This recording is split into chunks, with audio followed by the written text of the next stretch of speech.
Good afternoon, everyone. My name is Rohini, and I'm a client advisor for Southeast Asia funds at JP Morgan Asset Management. Thank you for joining us today, and we hope you all have been staying safe and doing well. I would also like to take this opportunity to thank our partners, Edelweiss Asset Management, for inviting us to speak to you today about the JP Morgan Europe Dynamic Fund, which is the fund that the Edelweiss Europe Dynamic Equity Fund feeds into. I'm also pleased to share that I'm joined today by my colleague, Nicholas Wilcox, who is the head of investment specialists in Asia for international equities. Today, we are excited to speak to you about an investment opportunity, which we believe is rather underinvested and underappreciated. Often, a good rule for investors is to look where others aren't looking. Right now, that opportunity lies in Europe. Europe may be popular for its stunning tourist locations, or for that matter, even its football clubs. But when it comes to investing, Europe has been a rather unloved asset class, not just recently, but for the past few years. But we think that the tide is changing, especially this year, since European equities have closed the gap in performance versus their global peers. In fact, mutual fund flows into European stocks year to date have been at their strongest in nearly 6 years.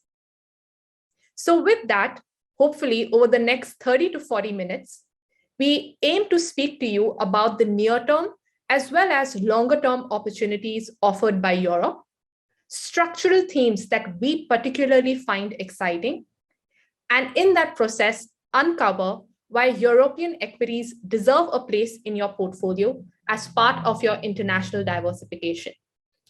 Just a reminder that we will be taking questions in the latter part of our discussion, so please do feel free to send them across via the Ask a Question tab that you should be seeing on your screens. So with that, let me invite Nick to shed some light on how Europe has navigated the COVID crisis, as well as share more of the key reasons why we believe European equities should continue to maintain their positive momentum from a medium to long-term perspective. Over to you, Nick.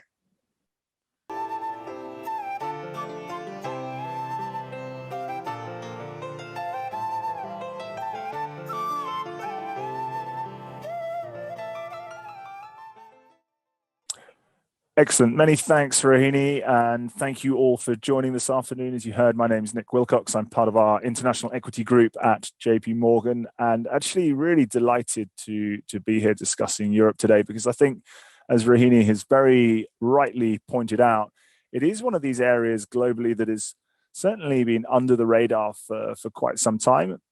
I'd argue for good reasons. We run a lot of global equity portfolios, and certainly for a lot of the last few years, we have been underweight towards the region, where we've had better choices elsewhere.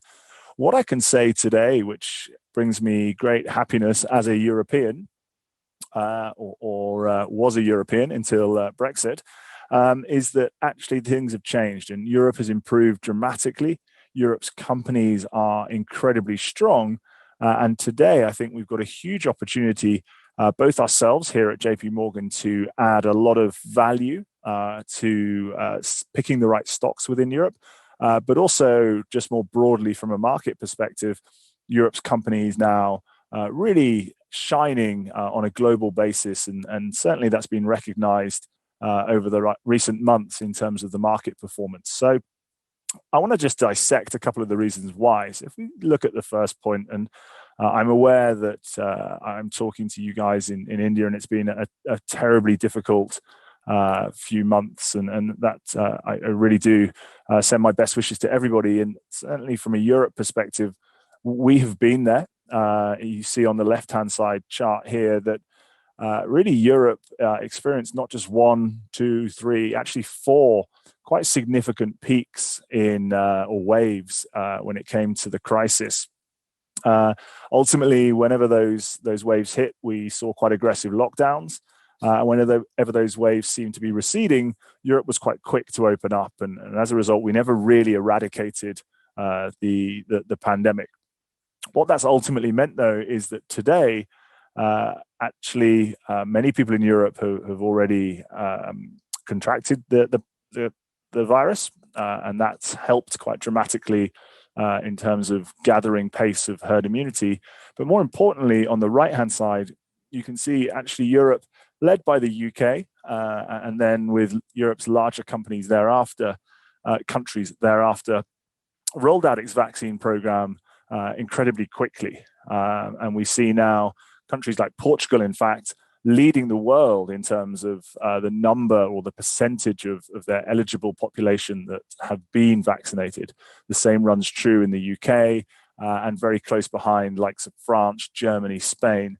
So what we're seeing right now is what started as a gradual relaxation in lockdown rules, really accelerating to the degree that actually, if we look at the data, countries themselves are very much back to normal. And also, and importantly for Europe, it is one region. We're seeing that sort of intra-region travel opening up too. So that's happening quite quickly. What we're seeing as a result is quite a significant pickup in consumption. We've got a lot of pent-up demand from people who've been locked at home for multiple months and really not spending a huge amount of their income.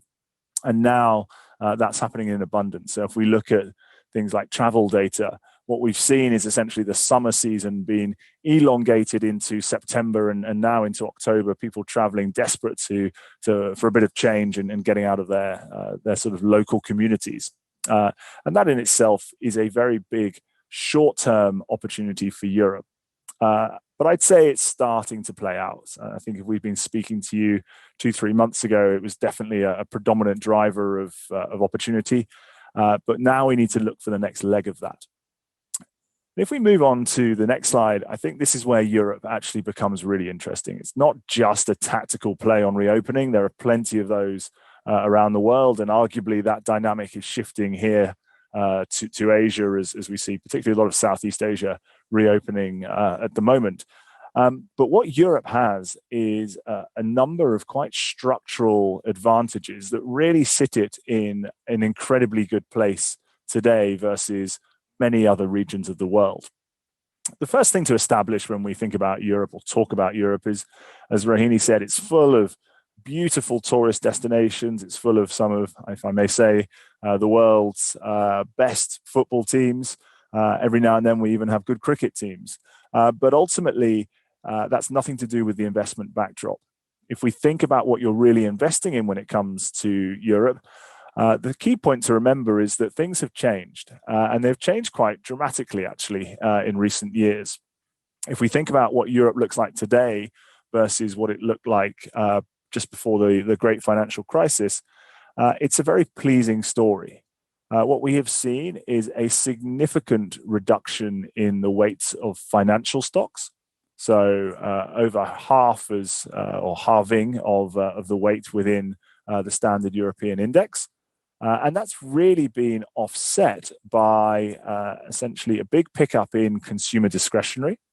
So a lot of the names that we'll talk about later on in this presentation sit within that sort of pocket of European opportunity. And it's also been offset by a big pickup in information technology stocks. These aren't names that you'd be familiar with. They're certainly not big consumer-facing tech names that we see here in Asia or indeed the US. Europe is full of what we term the enablers. And these are companies that are really facilitating the innovation and the disruption that we're seeing in the technology world right now. Again, we'll talk about them in a little more detail in a moment. But these are companies that are making the semiconductors that sit inside our smartphones, the technology that sits behind the electrification of vehicles, or even the automation of vehicles. Some of the world's biggest and best consultancy companies sit in Europe, helping to guide companies around the world in their transition to a more digital world. And so that in itself really, really excites us. If we think about where we are right now, yes, there's all sorts of concerns around rising input costs, obviously commodity prices rising. Across Europe, we've seen gas prices spike to levels that we have never seen before. But the reality is, despite all of that, the world is still in a growth phase. And I think this is where Europe again has a huge structural advantage. Well over 51% of European company revenues actually come from outside of the region. And I hear a lot of people, and as I say, I work in global equity, say, look, when the world is growing, that is when you want to invest in emerging markets. Actually, the best play on global growth, on GDP rising, is Europe. Europe has a very large global exposure. And on top of that, it is very well levered into that exposure. So if we think about the operational side of Europe, it has quite high levels of fixed costs to the total level of costs. Each of its businesses have very large factories or a lot of machinery rather than variable costs like staffing. So what that really means is when the world is growing, actually the operational leverage, so the ability for Europe's companies to convert an increase in sales or an increase in demand essentially into profit, is much, much higher than any other region in the world as well, which is one of the reasons you've seen Europe do so well in recent months. If we jump across though to the right-hand side, I've mentioned the fact that Europe, in terms of its breakdown of the index, has changed. And yes, of course, we've seen things like technology take a larger part of the index, but it still has meaningful exposure to a lot of the sectors that stand to benefit from this reflationary period that we find ourselves in today. And so what we're showing here on the right-hand side is the correlation of different sectors to rising treasury yields. And it comes as no massive surprise. The biggest beneficiary of those is financials. You're going to get a higher weight of financials in Europe than you would in, say, the US, for example, even though that level has come down.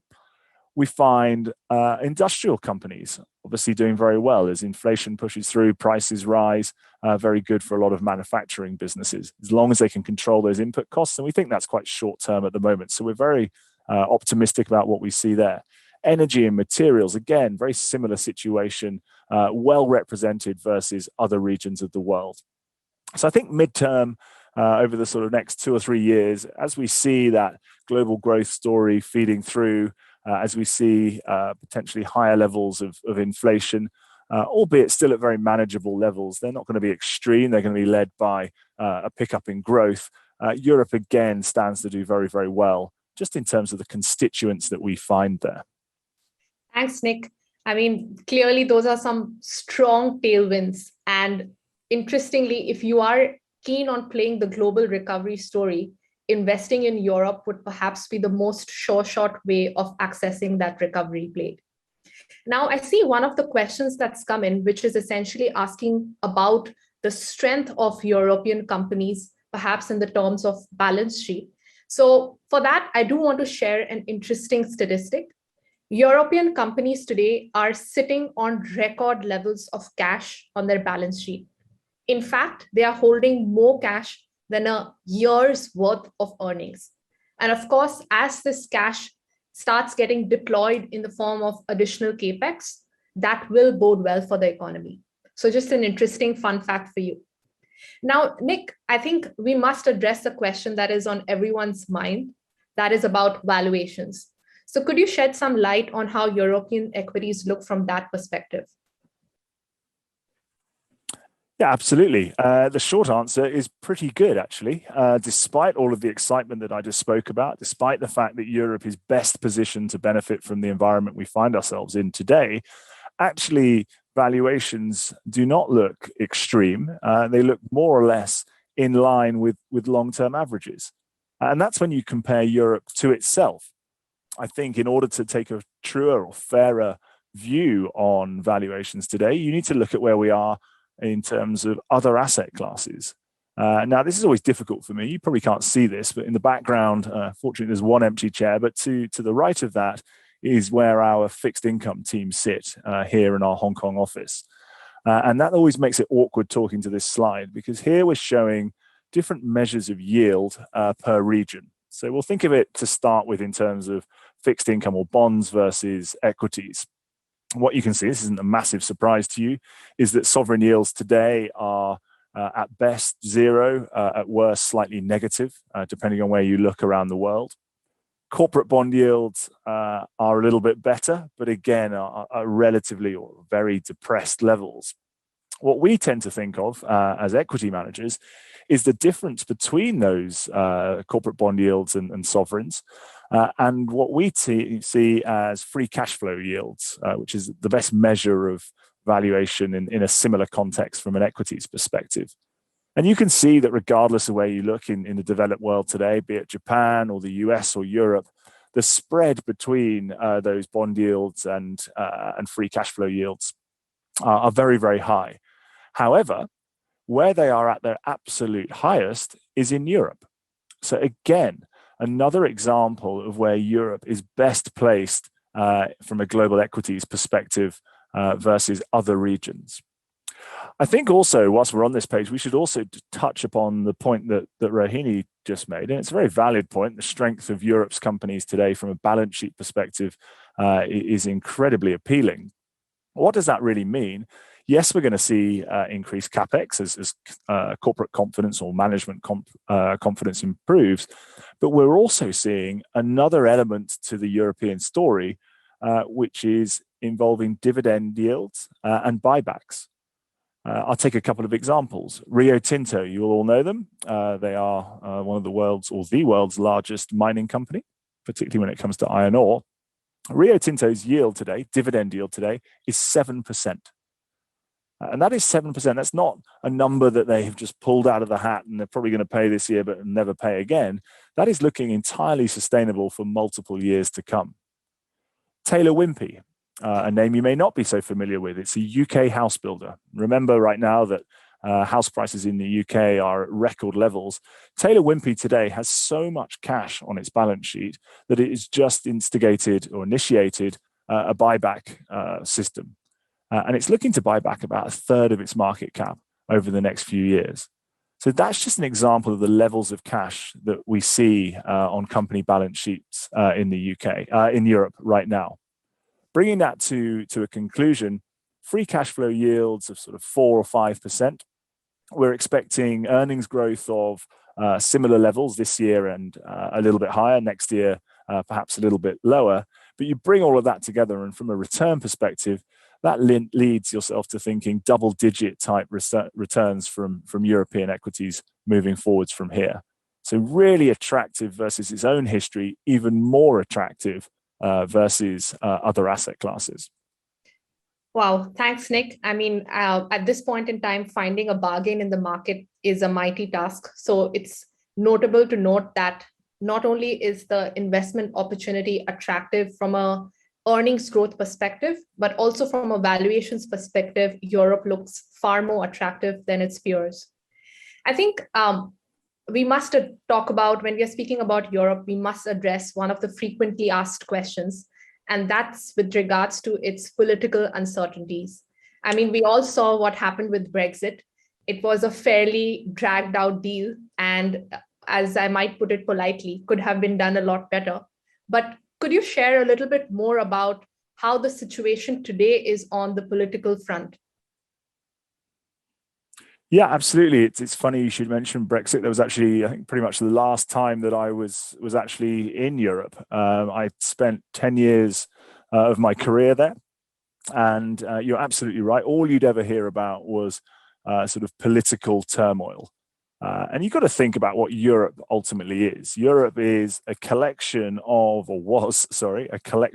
28 different countries, each with their own different sort of characteristics, different languages, different cultures, different characters, different currencies, different tax regimes, all sorts of muddled sort of differences, but also a lot of politics.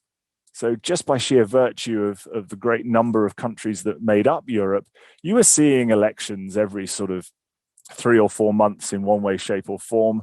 Then along came Brexit and all of the sort of confusion and volatility that brought.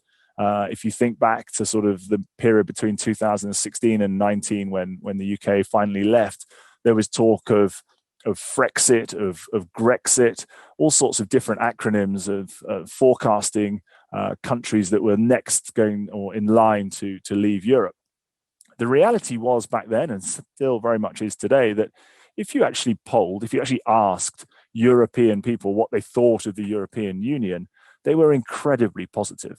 It was really, and still is the case, that the UK was a huge outlier in terms of its support for Europe versus everybody else. The region itself was relatively tight-knit. And what we've seen as a result of the pandemic, and I think it's hard to find positives from such a tragic event, but one of the real positives has actually been the way that Europe has dealt with it.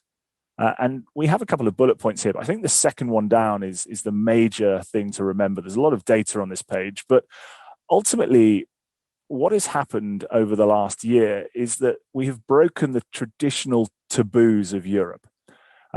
What that means is that the EU has now been able to issue debt at essentially a regional level.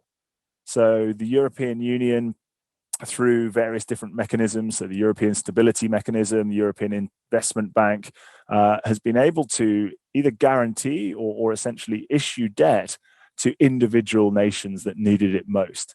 And that is the strongest sign to date that Europe has essentially come together as one coordinated unit that is going to be stronger together moving forwards from here. So don't ever underestimate the strength of the European Union today versus where we were a few years ago. The other thing I think that's worth noting is the political backdrop. And it wasn't too long ago that when you saw elections taking place in Spain, in France, in Portugal, you could pick, in Italy certainly, you could really pick any European country. And it was dominated by what I would call populist parties. So parties that really were taking advantage of people's unhappiness at their economic situation or whatever it might be. And they were standing either on the far left or the far right, making some huge claims. A couple of those parties got into power, and what became very, very apparent very, very quickly is that they were unable to take those easy to make statements and put them into action. And so what we've seen through the pandemic is a galvanizing of politics in Europe. And the German elections that we've just seen the results of were an absolutely sort of typical example of that. They had multiple parties to choose from, and ultimately, by a very, very narrow margin, the German centre-left Social Democrats won. They're now in the middle of negotiating a coalition, but it's likely to happen with some relatively liberal parties, potentially the Green Party. My point being here is that we're back to a period of very centralist politics. What does that mean? It means it's not very exciting, but it means it's a much more stable way of running countries and similarly running the union moving forwards from here. The piece that's also highlighted on this page, and if we had more time to sort of discuss it, we would, but ultimately Europe has actually been way ahead of the curve in terms of its reaction financially or from a stimulus perspective to the crisis. So nearly 4.5 trillion euros worth of combined stimulus, around 800 billion of that in the recovery plan for Europe. This is a plan that is directly targeted at making a more green, a more digital, a more resilient Europe moving forwards, and actually is a big beneficiary, or a lot of the companies we own today are big beneficiaries of that stimulus as well. So in essence here, you've got a much more stable political backdrop. You've got a much more coordinated and collaborative Europe, and all of that's backed up by a very favorable monetary and fiscal stimulus program as well. I'm conscious that I've covered a huge amount of ground in the last sort of 20 minutes or so. So just to bring that to a bear, what should you be remembering about this? Firstly, from a COVID perspective, Europe is now in a very strong recovery period. Cases are falling, vaccination rates are very, very high. We've seen countries reopening and the tangible benefits that brings with it. We see from an index composition perspective, Europe, even before you start to become selective, has a lot in its favor. It has huge global footprint, big exposure to all regions of the world. From a constituent perspective, yes, we've seen certain areas reduced in their importance, such as financials and materials. But ultimately, as a sort of standing point today, what Europe is left with is a much more diversified investment universe, but an investment universe that is well exposed to the potential for treasury yields improving from here. And then finally, from a valuation perspective, we find ourselves in that unique period today where all of that optimism, all of that excitement is yet to be recognized. So there's still a great valuation trade to be made by investing in Europe as well. Great. Thanks, Nick. Hopefully, we've been able to highlight how the outlook for Europe truly looks compelling. And of course, we know that global investors have remained structurally underweight Europe. Clearly, there is scope for inflows to continue if that investment opportunity continues to look as attractive as we think. So if we've done a good job of highlighting the strong investment opportunity that we foresee in Europe, perhaps, Nick, if you could speak about what we think is the best approach to accessing this opportunity. Yeah, for sure. Look, I touched on it a little bit there. If you went straight in tomorrow and off the back of this conversation and bought the European market, you could probably do an okay job relative to other regions over the next few months. But actually, that's not the full story. The piece that we haven't touched upon here is valuation dispersions. The difference between the best and the worst, or the most expensive and the cheapest companies within different countries, within different regions, within different sectors. And again, for Europe right now, that level's still very, very wide.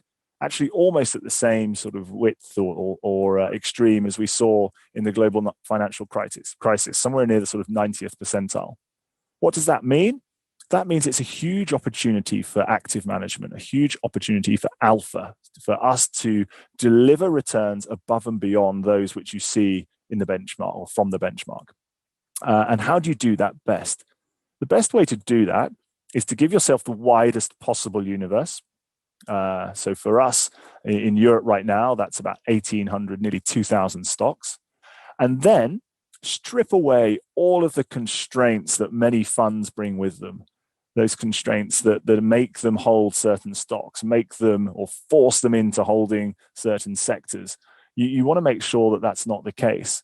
And then you want to make sure on top of that, you only invest in the very best ideas that the region can provide.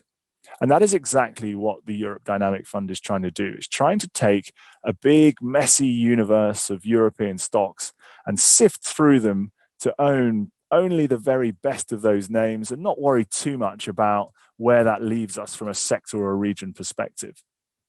If I think about how we go about doing that, we could at this time of day go into all sorts of boring process discussion. I'll leave that for another time. The reality is the way in which we take this on is really to throw a huge amount of resource at it. And that resource is typically focused on fundamental research, deploying, in this instance, over 90 fundamental analysts based around the world to find those best ideas. Why do I reference the fact that they're global, they're based around the world? Because of that chart we showed you a little bit earlier, the fact that Europe is exposed to the whole world. It's no point just understanding how a company like Volkswagen is competing in Germany.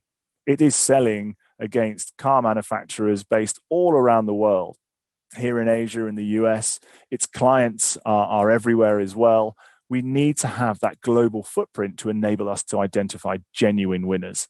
And that's what having that huge team of people you see highlighted there in the orange box really brings us. If we had a little more time, I'd go into the other boxes in more detail. One of the ones I wanted to touch on a little bit is that green box there, where we talk about quantitative research, but more importantly about data science.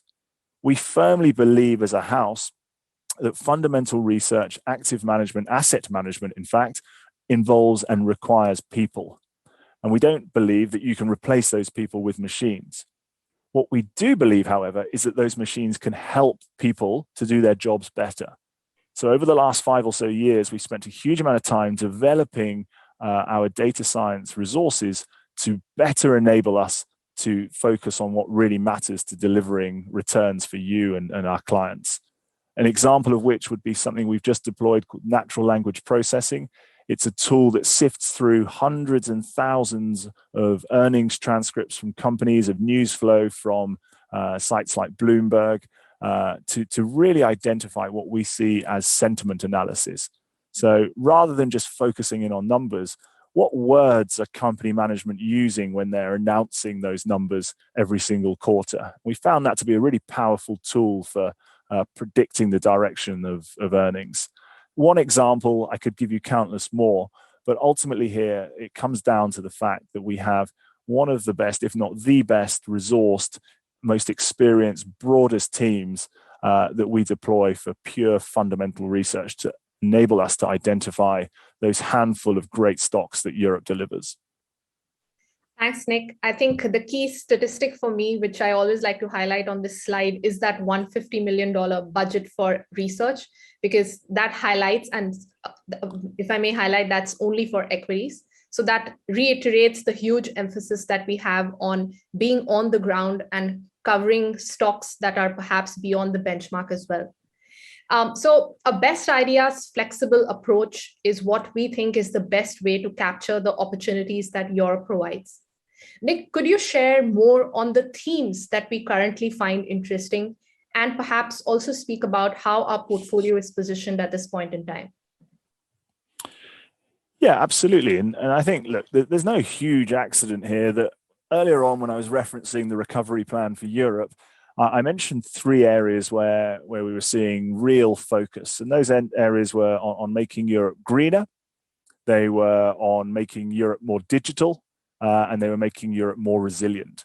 And at least two, if not three of those themes are absolutely apparent in our portfolios today. The whole concept of sustainability, Europe is a real global leader when it comes to things like renewable energy. I won't go into all of these in huge detail because I'm conscious of time and I want to leave opportunity for you guys to ask questions. But just picking a few of them out on the sustainable side to start with. Verbio is a German company. They make biofuel. So a really interesting concept today as we transition to a greener world. We're starting to see the implications of that. Clearly, as you move away from fossil fuels, that consistent sort of supply of energy becomes harder and harder to find.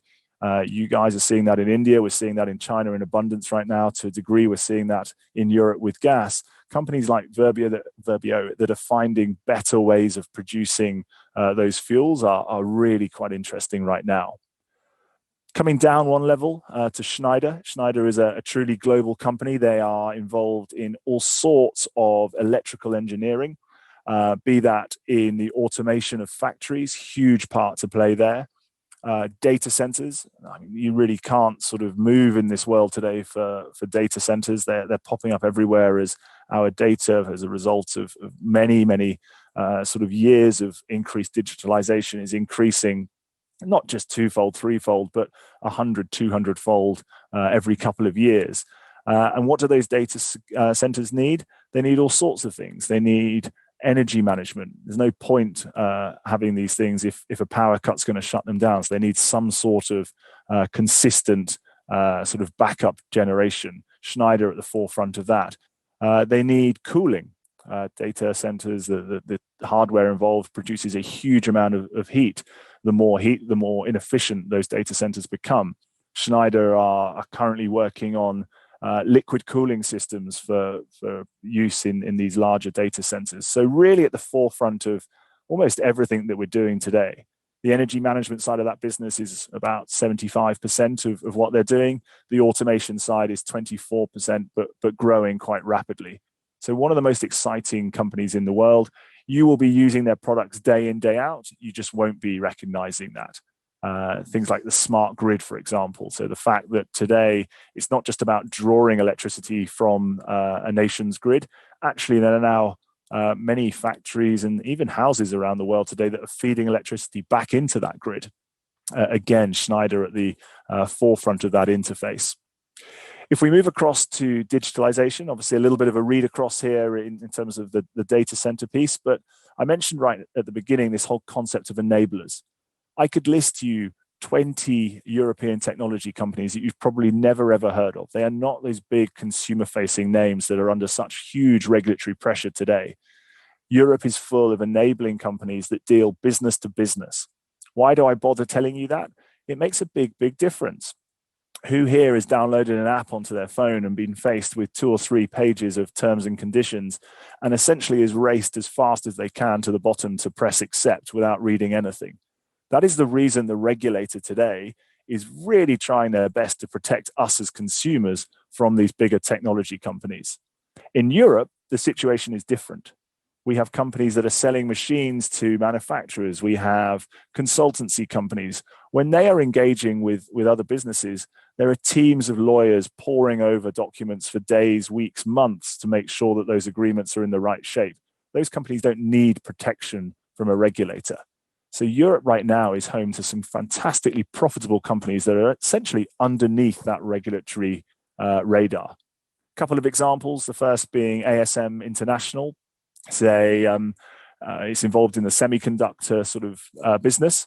They essentially are at the forefront of helping semiconductor manufacturers build smaller, faster, cheaper chips. What does that mean? Essentially, the more transistors you can get onto a chip, the more powerful, faster, or the smaller that chip can become. And what ASM have developed is something called atomic layer deposition. And that is essentially trying to make transistors smaller and smaller than ever. And they've now got down to about 22 nanometers. What does that mean in reality? That is about 4 times narrower than a single strand of human hair. So these are like 1 to 2 atoms thick, incredibly accurate technology. But ASM have pioneered this ALD approach and now have something in the region of 50% market share globally. Capgemini is a French IT consulting company. They have helped some of the biggest companies in the world adapt to this new digital era. Those companies could be involved in all sorts of things. Could be the cockpit design of automated vehicles. Could be quite simple. It could be the processing and room booking front end of the Four Seasons Hotel. They've done a huge amount of work with Jaguar Land Rover, all sorts of global clients that Capgemini are helping behind the scenes. And then the final part of what we're doing, and perhaps this comes as no surprise given some of the data that we shared with you at the beginning, there's a lot of opportunity when it comes to recovery right now in Europe. I talked a little bit earlier about that pent-up demand that has come from the fact that consumers around the world have not really been spending in the same levels that they usually do for the past 2 years. So a huge amount of savings in the back pockets or piggy banks of consumers around the world. Companies like LVMH are benefiting massively from this. If I look back to the summer and what happened in terms of their earnings there, they were not just 1 or 2 percentage points ahead of expectations, they were a full 18% ahead. What does that mean in reality? That transitions to over $1 billion worth of revenue ahead of where expectations sat for that company. And it's not just one little part of the company that's doing well today. They are positive in their wine and their spirits, their fashion, their leather, all elements of that business really, really ticking at full pace. Coming down to the other end of the spectrum, LVMH, obviously a luxury goods name. Anyone that's ever been to Europe and had the misfortune of flying with Ryanair will realize that they are far from luxury. They are very much a budget airline. And they're a budget airline that has had a very difficult time over the last 2 years. Like many places in the world, nobody has been traveling in Europe, and that's been very painful for companies like Ryanair. But now we're starting to see that change dramatically. We've just seen the September travel numbers. They were double what they were last September. I know that's a very small hurdle to beat. The point is that these companies are improving and they're recovering. Those that survived stand to win even more market share as we move forwards from here. I don't want to spend too long. So as I say, I want to leave you with some time for questions. But if we look on the next slide, just a few points in terms of our positioning today. I mentioned a little bit earlier that we're unconstrained, but that doesn't mean we want to be taking huge sector or regional bets all of the time. And right now is one of those times where actually we don't want to have too much risk in those different sectors and those different countries. Why? Because if you were to plot a chart of which sector has performed best or worst each month this year, the names would be different every single time. And we don't feel we have much value to add in trying to guess whether banks outperform car manufacturers who outperform healthcare names. That's not really where our value add is. Our value add is identifying the very best companies in the world. So right now we're quite flat, quite neutral when it comes to those regional and sector positions. A lot of the names that I've just discussed make up a lot of the positioning you see here. So in the consumer durable space, it's full of names like LVMH, like Kering, who own Gucci, Pandora, which is a jewelry manufacturer, Persimmon, which is a house manufacturer, house builder in the UK. Loads and loads of opportunity that we're seeing there. For the first time in about 7 years, banks make up a big part of our portfolio. We're now in this potentially rising rate environment. Banks have been trading incredibly cheaply, well under 1x book for multiple years. They are great opportunities, or this is a great opportunity to buy into these cheap names that actually are incredibly well capitalized and have big opportunities ahead of them. Capital goods, I mentioned Schneider a little bit earlier. Airbus is another play on that travel recovery story. Ashtead, which is a UK company, but the bulk of its business is in the US. It's essentially a building machinery equipment company. Obviously, as we've seen the US starting to return to normal, house build numbers picking up quite dramatically. So loads and loads of different opportunities there, and that's really key about this portfolio. On the countryside, we don't spend too much attention or time looking at where we are from a country perspective. The reality is, as I mentioned a number of times now, is that Europe's companies are trading all around the world. Whether they're listed in France or Germany doesn't really matter to us, and therefore we don't spend too much time looking at it. The fundamental thing to remember here, and I've mentioned a huge amount, is that we've got one of the biggest teams of analysts in the market right now. We have a huge opportunity in Europe, not just from a market perspective, but from an excess return perspective, to use the structure of this product, to use the resource of these analysts to identify the very best companies and build you a portfolio that offers you exposure across the board that should perform in all weathers. And with that, let me pause and pass back to Rohini. Thanks, Nick. I mean, hopefully we've been able to bring across how Europe is not just about those old economy sectors. Well, of course, financials are well positioned to benefit from the ongoing recovery, but Europe also offers a lot of those new exciting opportunities across sustainability and digitalization in particular.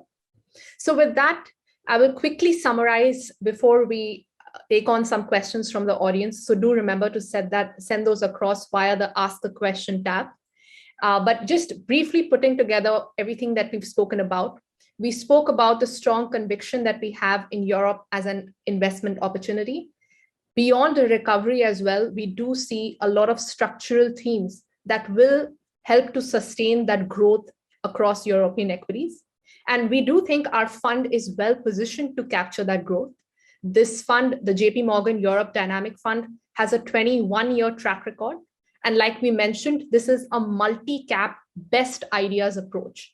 And we think that this flexible, unconstrained approach, which is style agnostic, is the right way to play European markets, especially because you will be able to capture those beneficiaries of reopening, also known as value names, as well as those long-term structural growth stories.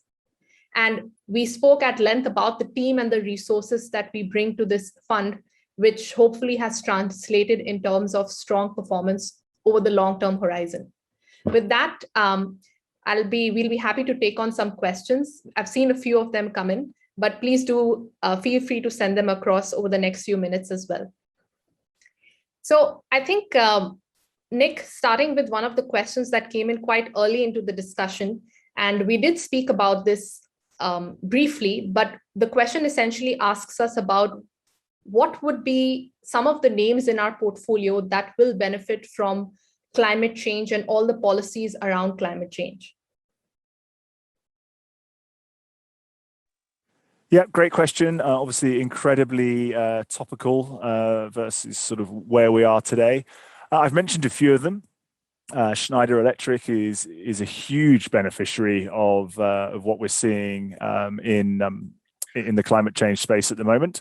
I mentioned things like smart grid. It's a massive player in that regard.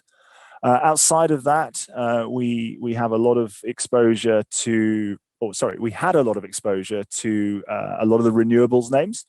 And I think that's a good case in point, actually. This is an area where they are great companies. There's no doubt that these names, and I'm thinking in wind farms in particular, have got a massive amount to add to this world moving forwards, but they just became very, very expensive versus their future earnings growth. So we sold out of those names temporarily, but I rest assured we will be back into them in due course. So at the moment, I would say our exposure is less than it has been. It really is sort of those names that I mentioned a little earlier. It's Schneider, Verbio in terms of the biodiesel or bio-oil. Those are the types of names that we like. As a sort of secondary play, we have got a very positive view on Volkswagen. Volkswagen have just finished a $25 billion spend on their electric vehicle franchise. And this is a really interesting one. If you think about why or where Tesla have struggled over the last few years, there's no doubt they've been very successful. And I wouldn't say that they've been as successful as their valuation suggests. But when they do have issues, the issues come in terms of their production, their manufacturing capability. A company like Volkswagen, who has manufactured millions and millions of cars over the years, has probably the most efficient factory management system of any company that we look at. When they turn their hand to producing electric vehicles, that is an incredibly powerful opportunity. So they have developed their own modular system that is now entirely new and focused around electrification. And that's starting to roll out now. And by 2025, we see electric vehicles making up the bulk of their sales.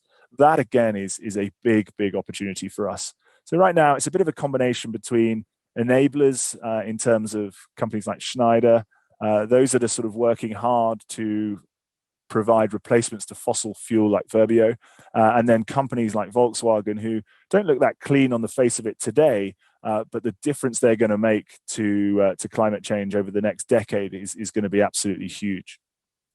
Great. Thanks, Nick. I think I'll take on the next question, which is about why should one invest in Europe when India has been one of the best performing markets across the world? I think that's a fair question, especially year to date, where Indian equities have performed the best when compared to global peers. But what's important to remember is that you need to look at your portfolio from a risk-adjusted perspective. And by that, I mean, one of the key aspects that you need to keep in mind is diversification. So yes, year to date, India has been one of the top performing markets. And we reiterate that you should, as Indian investors, have bulk of your assets in Indian equities. But with that said, it is important for you to consider international equities as well, especially if you want to have more attractive risk-adjusted returns over a medium to long-term horizon.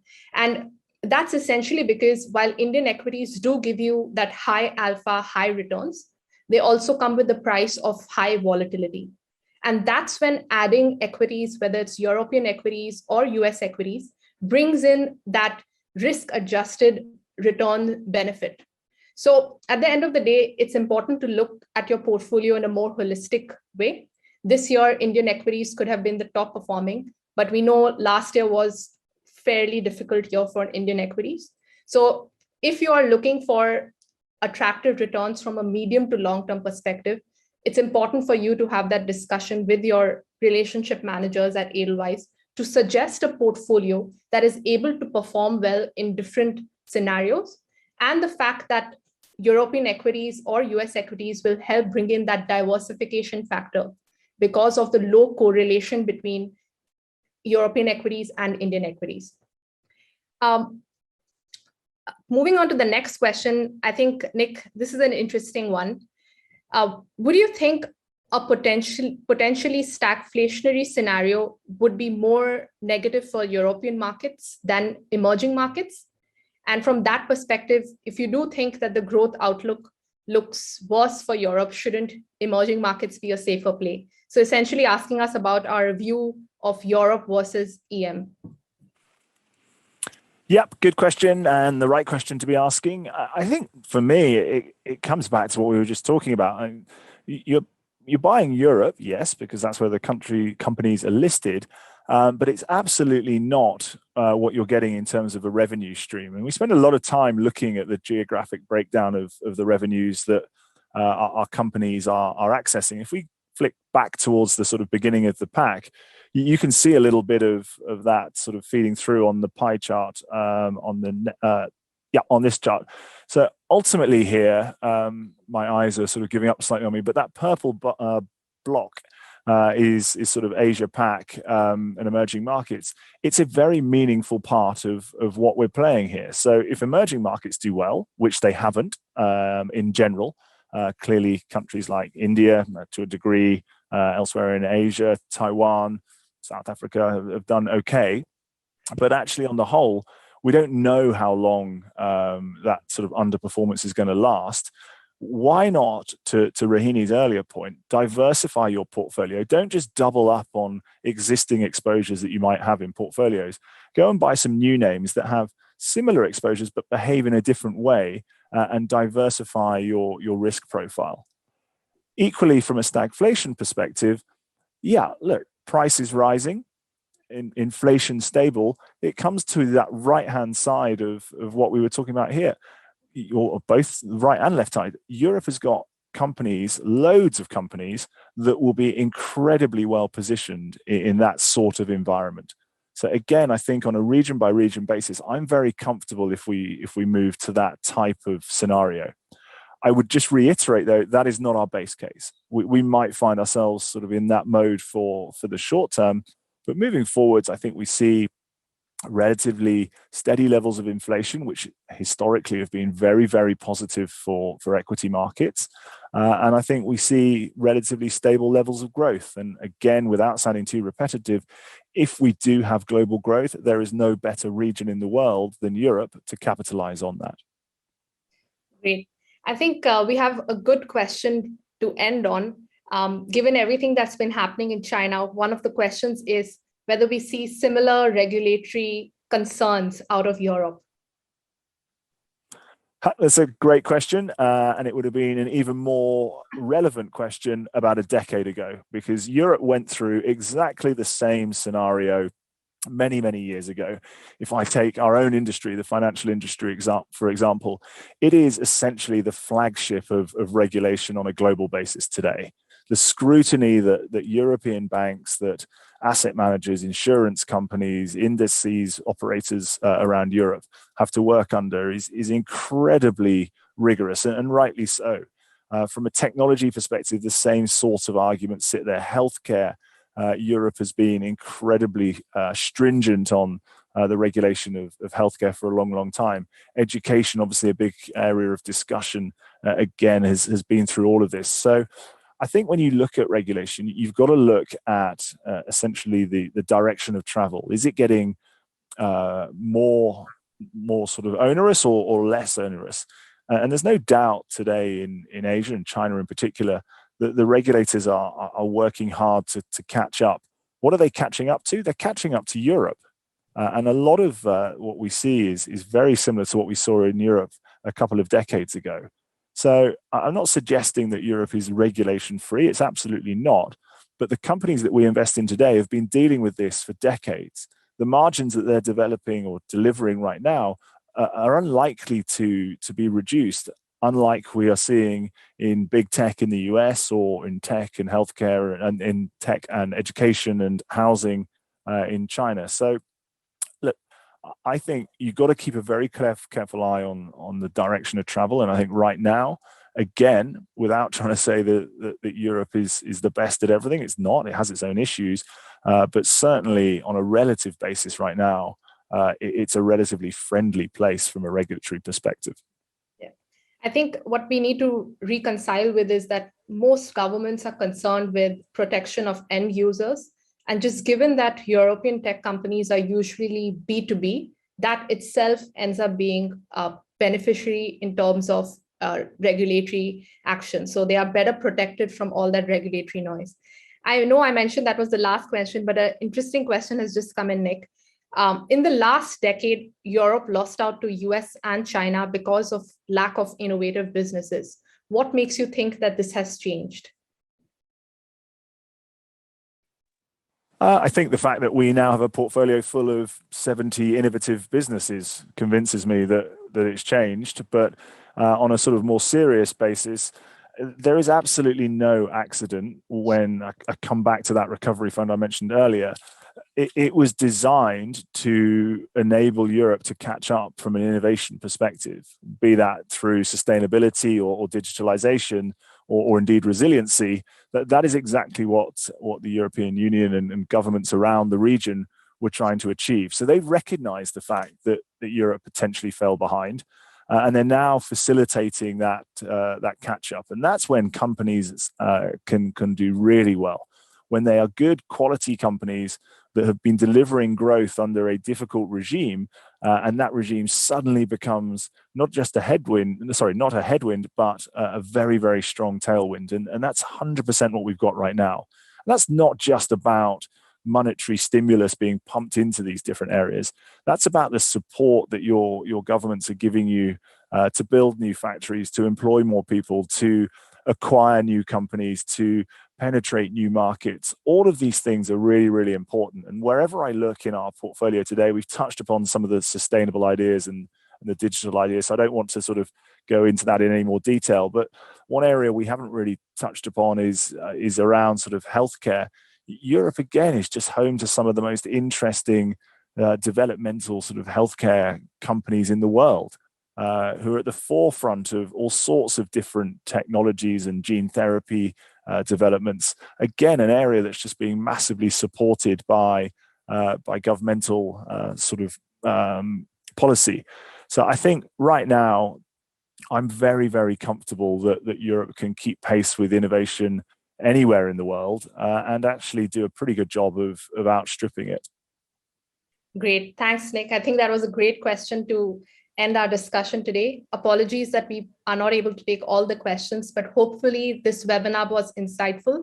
Do reach out to your Edelweiss relationship managers if you have any further questions on the opportunity that the JP Morgan Europe Dynamic Fund provides. With that, thank you everyone and hope you have a good evening ahead.